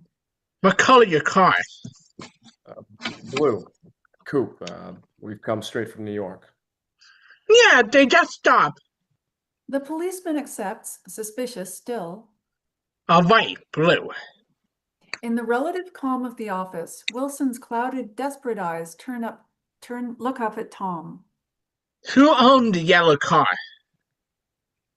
Fellow by the name of Gatsby. He's a crook, I tell you, George. He gives those parties, the papers are always talking about. Maybe he was the one fully with Myrtle. Maybe that's why he killed her. Yeah, maybe. I mean, a guy like that, who really knows? Wilson starts sobbing again. Oh God, oh my God. He rests his head on Tom's shoulder. Tom consoles Wilson and then whispers, Gatsby. Something ought to be done about a fellow like that. He'll pay. Oh, he'll pay. Dissolved to interior Tom's coupe night. Close on, Tom driving, he sobs. Goddamn coward didn't even stop his car. Jordan and Nick sit silently beside Tom. He turns to them, triumphantly accusing. What? Huh? You gonna defend him now? Dissolved to exterior Buchanan Mansion night. The coupe drifts slowly up the drive. Exterior Buchanan Mansion night. As they walk up the stone staircase, Tom disposes of the situation in a few brisk phrases. I'll telephone for a taxi, Nick. Why don't you come on in and have some supper while you wait? Tom opens the door. No, thanks. I'll wait outside. Tom stares at Nick, absorbing his disdain. What is the matter with you? Tom snorts and goes in. Jordan puts her hand on Nick's arm. Won't you come in, Nick? No, thanks. Oh, it's only 9:30. No, I think I've had enough of everyone. Close on, Jordan. She gives Nick a long, hurt look. But Nick stares decisively back. After a moment, he turns sharply and walks off. Dejected, Jordan sweeps inside. Exterior Buchanan Mansion night. As Nick's feet crunch upon the white gravel of the drive, he is startled by a voice from the shadows. Hello, old sport. Cautiously, Nick approaches the hedge. The closer he gets, the more certain he becomes. Gatsby is hiding just below Daisy's window. His pace quickens. What are you doing? Just sitting here. Yes, I can see that. Do you see any trouble out on the road? Trouble? That woman you ran down is dead, Jay. I thought so. I told Daisy I thought so. Daisy? Do you hear yourself? It's better that the shock should come all at once. What's wrong with you? How could you? Please, keep your voice down, old sport. Tom was right. You're nothing but a goddamn coward. Keep your voice down. There was no point in stopping.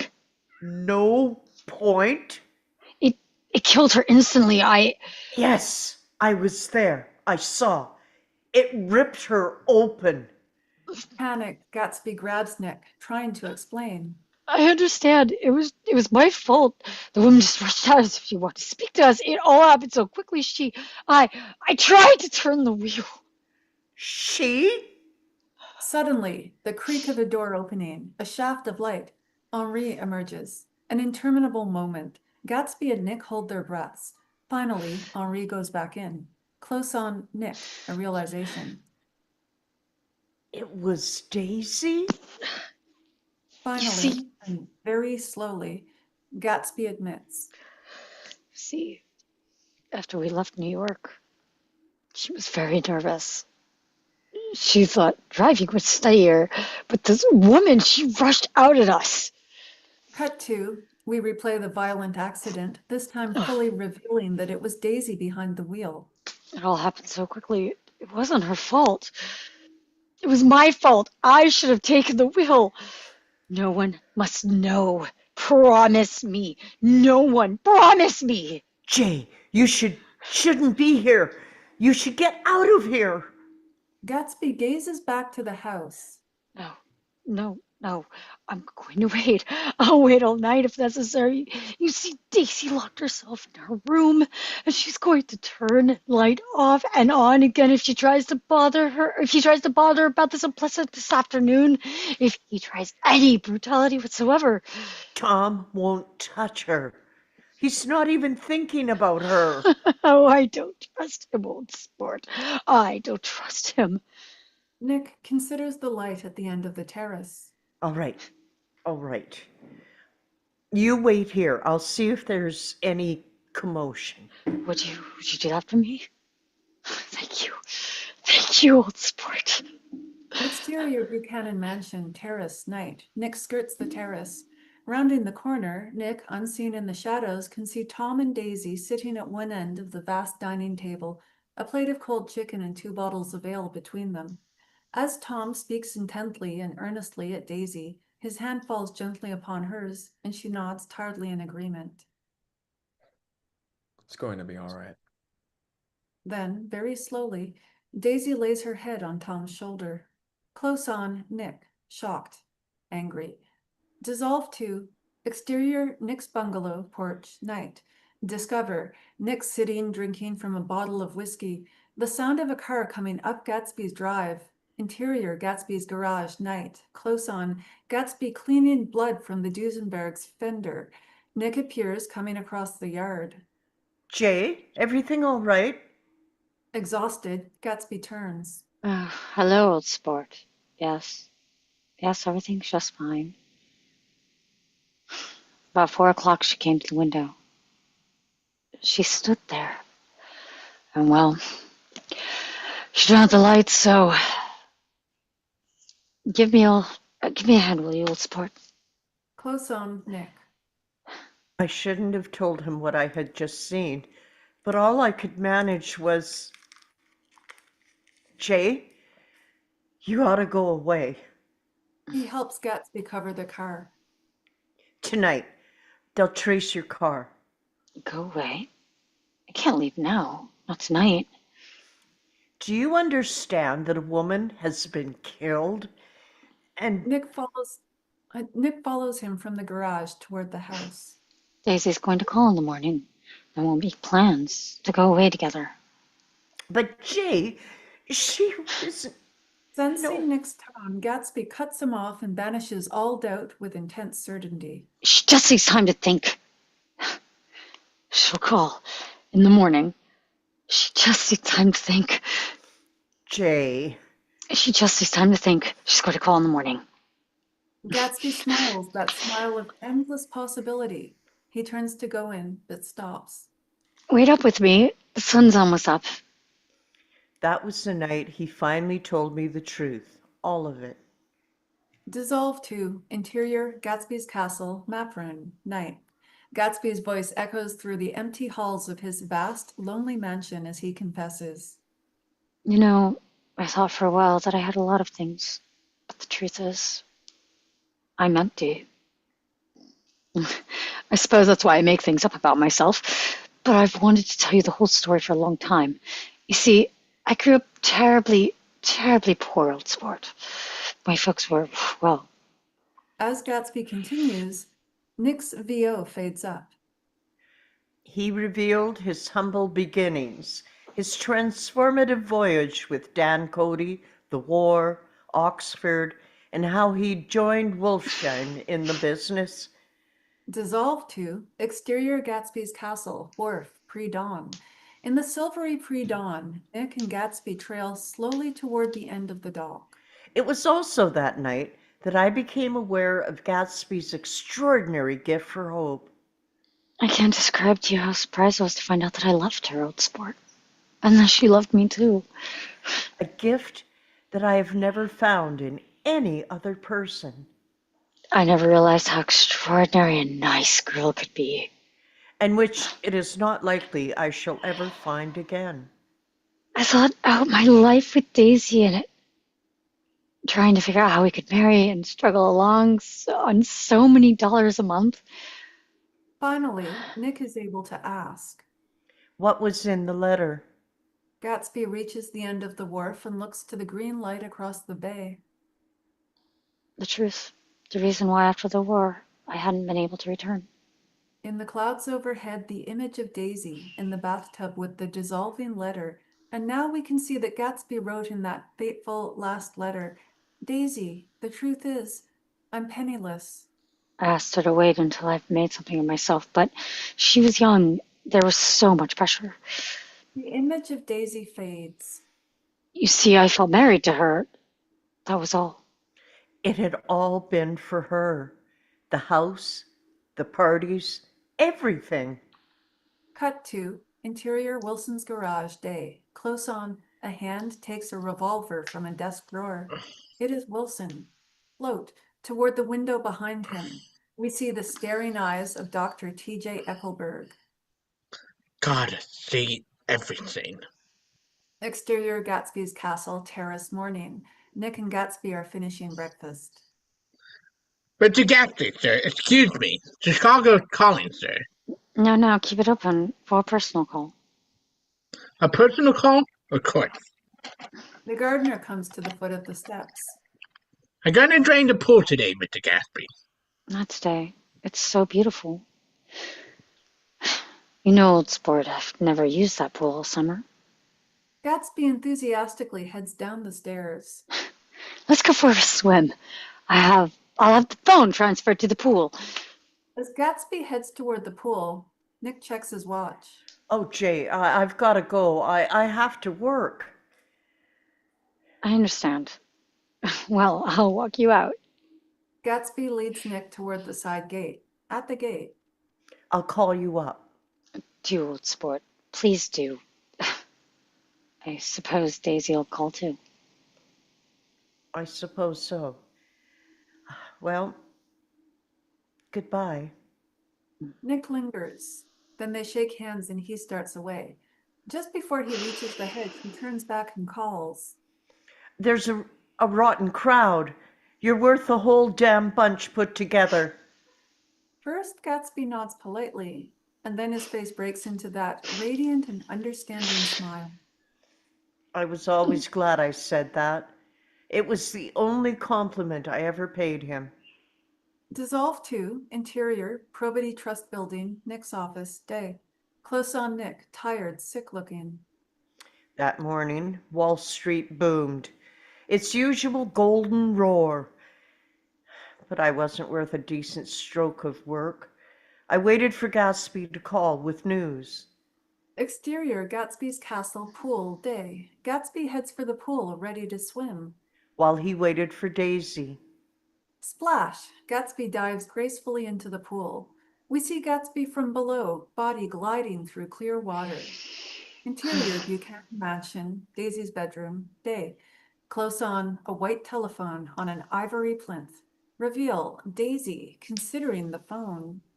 Exterior, Gatsby's castle, grounds, day. A gun dangles from a hand. Wilson's scarecrow shadow ripples across the lawn. Exterior, Gatsby's castle, pool, continuous.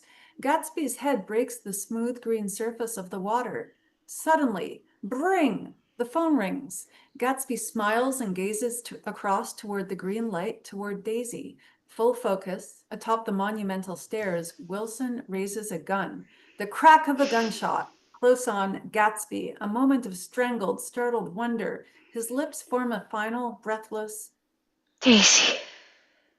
Then his face hardens as he slowly falls backward. Splash. Placing his gun in his mouth, Wilson pulls the trigger. Bang! Interior, Probity Trust Building, Nick's office, continuous. A silent image of Nick screaming into the phone. Interior, Buchanan Mansion, Daisy's bedroom, continuous. Daisy's hand rests on the phone. She never called. Dissolve 2, exterior, Gatsby's castle, pool, day. Gatsby's body descends through a cloud of blood. After all these years, I remember the rest of that day, and that night, and the next day as an endless drill. Looking up from the bottom of the pool, we see a crowd of staring faces and the pop of flashbulbs through the water. Of police and photographers and tabloid reporters. The headlines were a nightmare. They pinned everything on Gatsby. Through the water, headlines fade in. Bootlegger kills mistress. The affair with Myrtle. Hit and run. The hit and run. Gatsby guilty of murder. Everything. Interior, Gatsby's castle, grand ballroom, day. ECU, Gatsby's ghostly face. And there was nothing I could say except the one unutterable fact that none of it was true. Pull to reveal, Gatsby, immaculately attired, is laid out in a silver coffin and crowded by a crush of policemen, photographers, and reporters. Interior, Buchanan Mansion, portico, day. Top shot. Servants carry endless luggage through the hall, down the stairs, and out the front door. Bring! A phone rings off screen. At the bottom of the stairs, discover Daisy and Pammy. Daddy's taking care of his two favorite girls. Bring! But where are we going? Just for a little trip, just you, me, and Daddy. Bring! Tom appears beside Daisy. We should go. Bring! Finally, at the top of the stairs, Henri answers.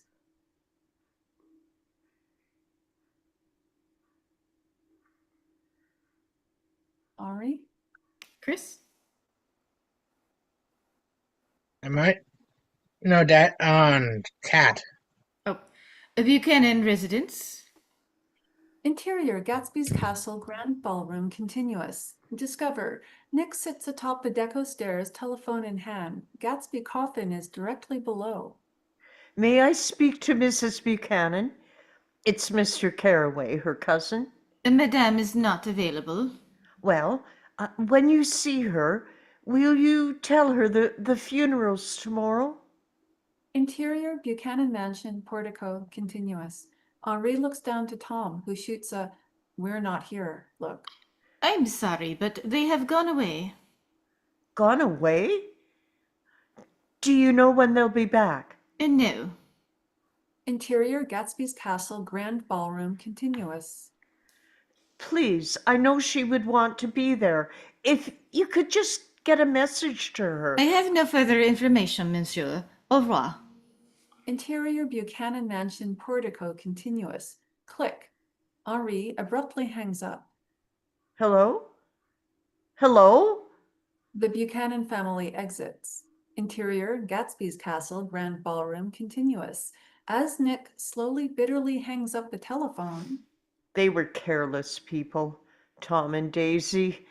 They smashed up things and people and then retreated back into their money and their vast carelessness. He looks to the throng of press swarming like vultures around Gatsby's casket. Seized by fury, he snaps and screams as he advances down the stairs. Get out! All of you out! Get out! Dissolve to Interior, Gatsby's castle, grand ballroom, night.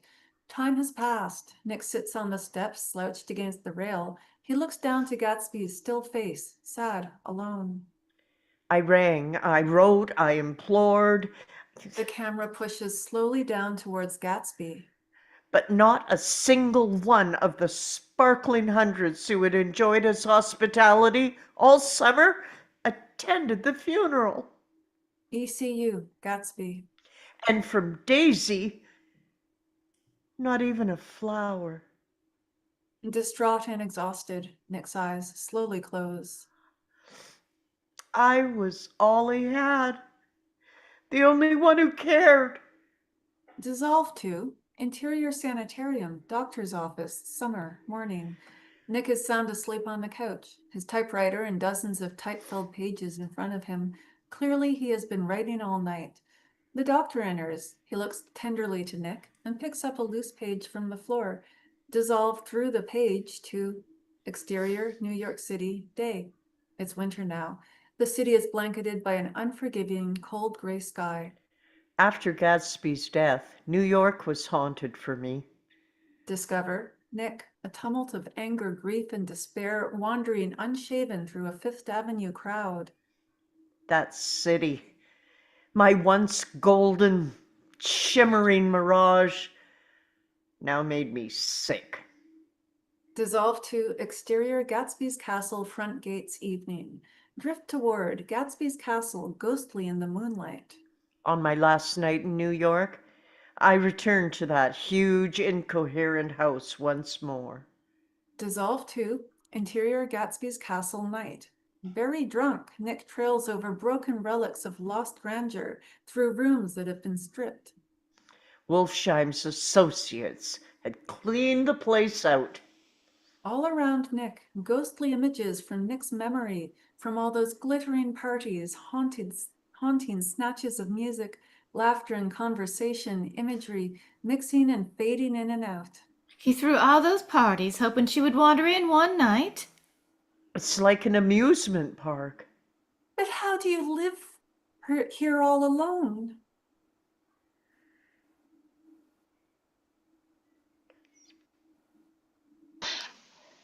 She makes it look so splendid, don't you think, old sport? Music, and then we can dance all night.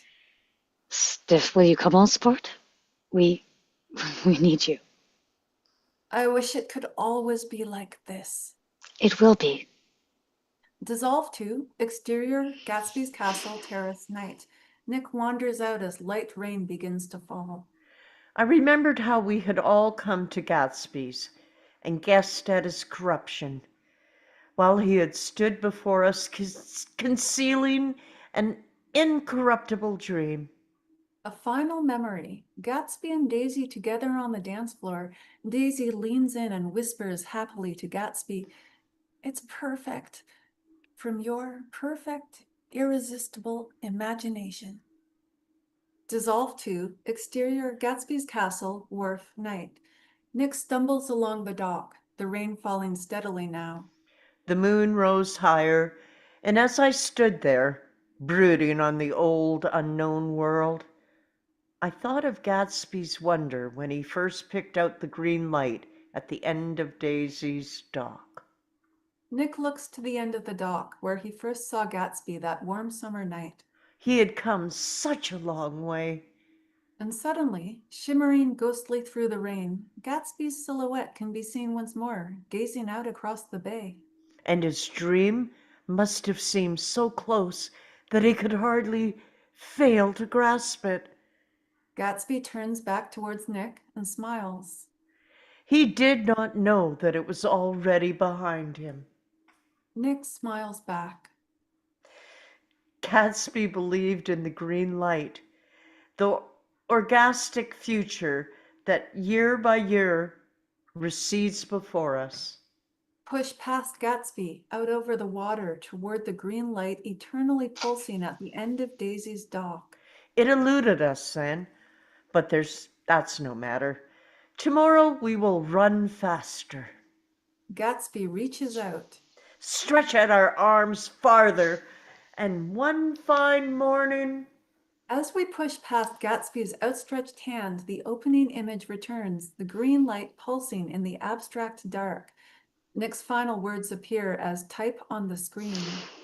So we beat on, boats against the current, borne back ceaselessly into the past. Dissolve to interior sanitarium, Nick's room, summer day. Nick pulls a final page from his typewriter, sets the page on top of his completed manuscript, and we clearly see the title, Gatsby. Nick considers this and then handwrites, The Great. Dissolve through the final title, The Great Gatsby, to the green light. It pulses one last time, then fades to black. The end. The end. The end. Congrats. Damn, you guys are good. The end. That was great. Oh, that was so intense sometimes. Whew. Oh yes, that last couple of scenes. Whew. Whew. Oh my goodness. There's a lot of changes they made from the novel in the last couple pages. Yeah. So I know, Chris, you had some comments on this second half that you wanted to share. Yeah, so in the novel, during Gatsby's funeral, they're not the only one there. It is a drunken person from the party, Hmm. our eyes, and then the person that they cut out the movie, but at the point of them talking about his past a lot, his dad show up at his funeral. Like his Gatsby's dad, who funeral? is yeah, he actually show up to the funeral. Like he gets the invitation, he show up, talk about how he hasn't spoken to Gatsby in a year, but Gatsby always came to church for him, showing him a list of what he wants to do in life, and how despite they had that distance, he's always been proud of his son. And the movie Hmm. kind of missed that emotional point of one person he loved is proud of him, his dad. Like they didn't ever show up. They do kind of cut out a thing between Nick and Tom for the book, but they actually do meet up later on, and that what led to Nick then saying, Tom and Davey are careless people. Kind of had to find a conversation with Tom, finding out what really happened that Tom told Wilson. Nick does find out about that for Tom. Like, Nick never heard Gatsby's death, not in the novel. There are stuff that kind of hit me about the movie a little bit. They rushed the last half to me a lot from the book, and take some liberty with the. Hmm. Do they mention And I that see, big old sign that Wilson saw and just kept yeah, referring to as God? yeah, that and the novel. I say the musical also commit the same thing. The musical, as I point out, completely cut out Gatsby Pass. You don't even know about Gatsby Pass at all in the musical. There are vague references to it and Pass Belong to Me, but that is pretty much. Mm. I haven't seen the Hadestown version of the musical. I only seen the Broadway version. I hear the Hadestown more truthful. The person with Hadestown about the musical version Gatsby around. But I haven't come to Broadway yet. Rumored to be coming in the next couple of years. Why?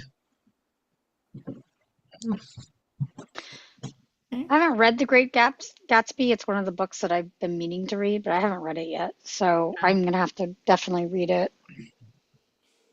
I know I haven't read it either. My son's read it. He had to read it for school, actually, this last Yeah, year. I read it in high school.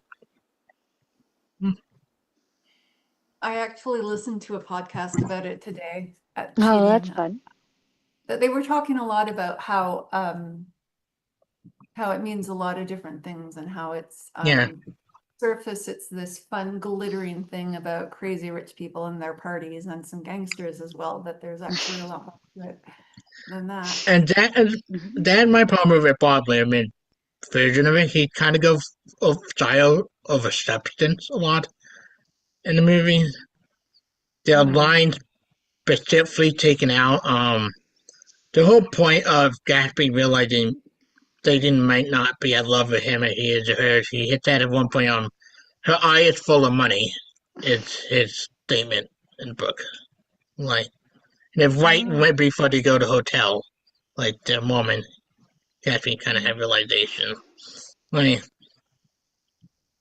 The podcast said that it was partly about the American dream and it Mhm. being the It's not idea that actually about. It's not actually about the romance at all. It's about the American dream itself yeah, and how it's an illusion. The hope part of the yeah, American dream, yeah. yeah. But they did not like a person. Like I think a lot of it and try to sympathize her character. She's careless. She caused how many deaths? Like yeah. yeah. I mean some would say she intentionally won over Myrtle. It's the same. Mm, mm. So, Vicky, what are we reading Yeah. again next week? Oh, Vicky left. Sorry. Oh, well, everyone. I do want to say everyone was fantastic. Colin, you were great. Ah. Thank you. Everyone else was fantastic as well. Yeah, I need to watch the movie because I was very young when I read the book in middle school. I was 12. I didn't really understand it, and I didn't end up liking it. In fact, I remember resenting the book in high school when it was brought up. But I love DiCaprio and Maguire, so I really do need to give it a watch because I read it the same year the movie came out, so I'll need to give it a second try. But this was fun. I love reading it. Everyone did a fantastic job, and I look forward to attending more of these. I really do. Our scene together was great. You gave me so much good stuff to work off of. So it was great. Oh, thank That you. is the best scene in the movie, I will say, the hotel scene. That is my favorite scene to catch it so well for the book. Hmm. Yeah. Director Stin, who played it in the movie, does a phenomenal job as Tom. Colleen did fantastic too. Thank you, guys. Yeah. All the Thank Yeah. yeah. you so much. Thank you. Hmm. So, Yeah. It was. Vicky, It can was you really tell us good. what we're reading next week? Next week is an episode of Mrs. Brown's Boys. It's called Super Mammy, Mhm. which is a British production. It's written by Brendan O'Carroll, if you're not Okay. familiar with the show. And he actually plays Mammy, Agnes Mm. Brown, and he does a fabulous job. And she's got 2 sons and a daughter. Yeah, the title lets you know how much she cares about her daughter. There's lewd comments, there's swearing. It's typical British, and it's hilarious. It really is funny. And the second thing is Schitt's Creek. I believe we're doing the pilot, but I haven't 100% settled on that.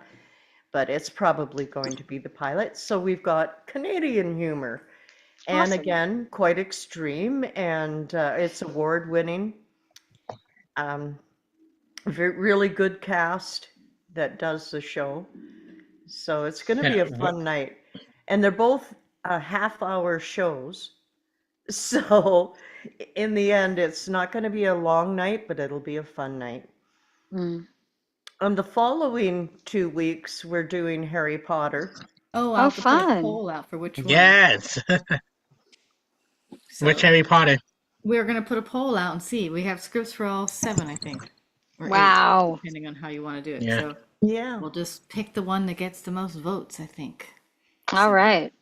So keep it. I'll try and put the event page and the poll out. They tried to go see they re-released all the Harry Potter movie this week because they tried to see Philosopher's Stone for the anniversary showing. Yeah, so September's a fun month. Yay. And the next 2 Tuesdays are off. So the last 2 Tuesdays of September, we are not doing a read. All right. So yep, couple of back to back in a row, and then a little bit of a break. All right. Well, I got to get going, guys. It was so All much right. fun. Well, thanks Yeah, for I got joining break us, some Aubrey. money. Thank And a you, lot. everyone. Guys, I'll see you Thank guys you, next everyone. week. Terrific Most job. likely. Look forward to doing it Yes. again. Terrific job, everyone. Bye, guys. All right. Good night. Okay. Let's see. End recording.